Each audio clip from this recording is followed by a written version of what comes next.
Hi, this is Chef Pachi with a pasta salad that's gonna help you lose weight. Imagine you can have pasta and lose weight too. First thing we're gonna do is we're gonna cook our campanelli pasta and our broccoli in the same pot.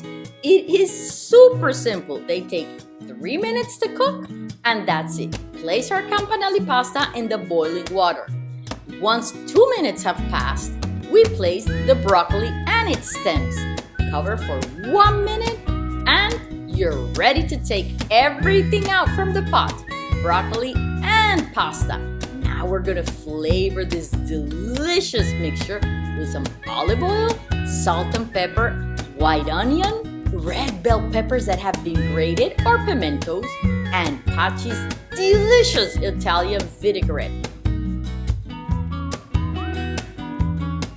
Check out the full recipe on YouTube.